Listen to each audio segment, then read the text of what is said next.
Welcome to the Migraine Miracle Moment. I'm your host, Dr. Josh Turknet. I'm a neurologist, migraine specialist, migraine sufferer, and author of the book, The Migraine Miracle.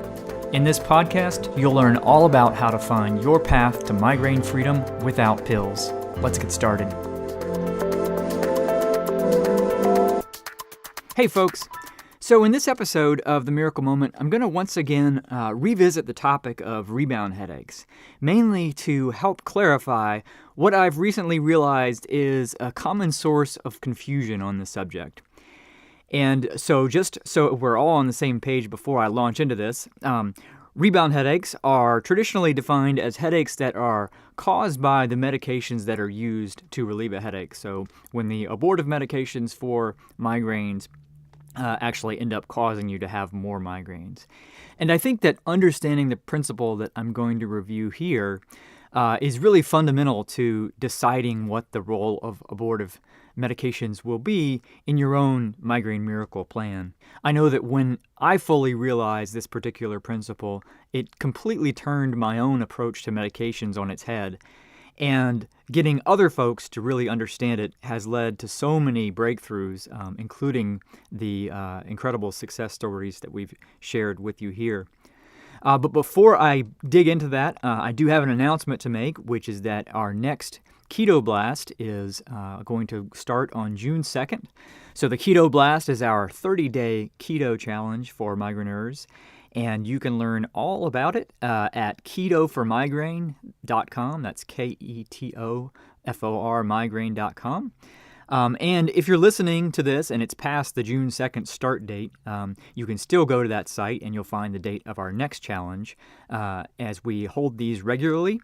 And you'll even be able to take advantage of early bird prices. So you get a discount if you sign up more than a week in advance. All right, so on to today's topic.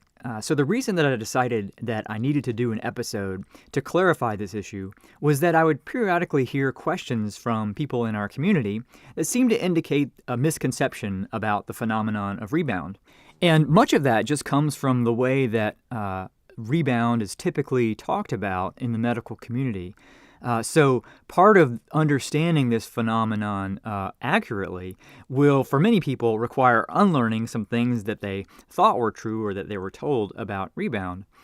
So, for example, one of the questions I might get would be, how long until I'm out of rebound? Or someone else may say, I know my headaches aren't rebound. I haven't taken anything in a week, or I haven't taken anything in 2 weeks, and so on.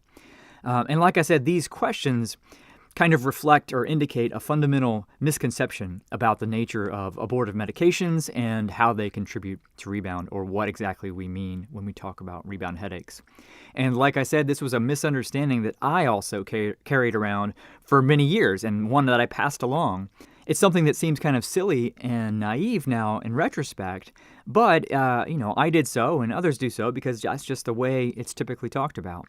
But I can't stress enough just how important it is to really and truly understand this issue, because it's impossible to make an informed decision about how to approach your own migraines, and it leads to so many people making decisions that end up unwittingly undermining their ultimate goals, and that keep them from not only getting to migraine freedom, but to having ever-escalating migraines and never really knowing why.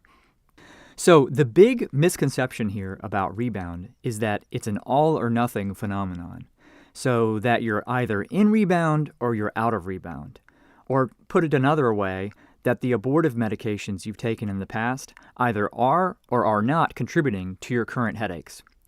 So if you think about it in this way, then it makes sense to say that you're either in or out of rebound, right? It's either on or off. And it would make sense to ask how long it takes to get out of rebound. But that's totally the wrong way to think about it. So the much more accurate and, most importantly, much more useful way to understand it is that every dose of medication that's taken to relieve a headache renders you more vulnerable to a future migraine for a given period of time. And that is the fundamental point to wrap your head around. So once again, every dose renders us more vulnerable to a future migraine for a certain period of time. Furthermore, if we take something again for a migraine before that period of vulnerability has worn off, then our vulnerability to a future migraine goes up even further and lasts even longer. Now, we can get to a point where the medications have ratcheted our vulnerability so high that we end up with a constant and unrelenting headache that won't go away. And this is what has led to so much confusion, because this is the thing that usually gets labeled as rebound, this constant unrelenting headache that won't go away and is not touched by the medications. And so the terrible misconception this has led to is that once you're out of that particularly horrible state, which is sort of the end result of the drugs, that the abortive medications are no longer an issue, or that they're no longer making you more vulnerable to a future migraine. And in retrospect, this whole all or nothing idea seems naive because biological systems just don't work that way. But it's the very idea that I carried around for years, and I know it's still the prevailing one that's out there around this issue. And it's, in my opinion, a major reason why chronic migraines are such a big problem. And incidentally, this is actually one of the most important breakthroughs in our understanding of the pain system in general over the past decade or so, that when we take pills or medications for pain relief, they can help in the short run, but they make us vulnerable to pain in the long run. So there's an increasing effort now to only use these as a short-term solution while you're trying to find a longer-term strategy that works. Because we know that the medications that are used for pain relief, even though they can help in the short run, change the pain system in ways that will make the underlying condition worse over the long run if we don't adopt a different strategy. So let me just give you an example of how this phenomenon applies to migraine, and I'll just use some hypothetical numbers here to help illustrate the concept. So imagine, we have a migraine. We haven't taken anything for a migraine maybe ever before, right? And we take our first abortive medication. And so that medication may provide some relief. It may relieve it fully. It may relieve it partially. But it will render us more vulnerable to a future attack of a migraine over the next, let's say, 3 days. Now let's say that 2 days goes by and the beast starts to come back. We start getting another migraine. And so we take another dose. And so we're still kind of in that window of vulnerability. Whereas before, it made us vulnerable for the next 3 days, and now it's going to make us more vulnerable for the next 6 days. And that vulnerability is even greater than it was before. So now we've extended the window of vulnerability, and that the level of our vulnerability is even higher. Now let's say in those next 6 days, maybe 5 days later, 4 days later, whatever, the beast visits again, and we have to take another dose. Then, let's say our vulnerability is extended for 12 days, and we're rendered even more vulnerable. And you can see that we could ultimately reach a point where our window of vulnerability has been extended so long, and the level of our vulnerability is so high that we're essentially left with a chronic and unrelenting headache. And that's the thing that we've been talking about as rebound. But this is just the final result of a process that was already in place with the abortive medications rendering us more vulnerable with each dose. And for years, I saw this sort of thing happen time and again with patients in my clinic, where, with what seemed like hardly any medication at all, their headaches were continuing to worsen over time, and they were ending up in sort of the worst stages of rebound. But again, I didn't see it because I was also blinded by this misconception of rebound as being kind of an all-or-nothing phenomenon, and I was discounting the role that the abortive medications were playing in this process. So again, if we understand it in this way, we understand that there's no such thing as being in or out of rebound, but rather there's just how much any recent abortive medications we've taken are contributing to our current vulnerability to a migraine. And it was once I understood this concept that I decided that I had to find alternatives for migraine relief, both for myself and for the people I work with, alternatives besides drugs, so that they could become a last resort. And I'm so incredibly glad that I did. So really wrap your brain around this concept. Go back and listen to this episode again if you need to. This has been such a key insight for so many people and has helped so many get to where they want to be.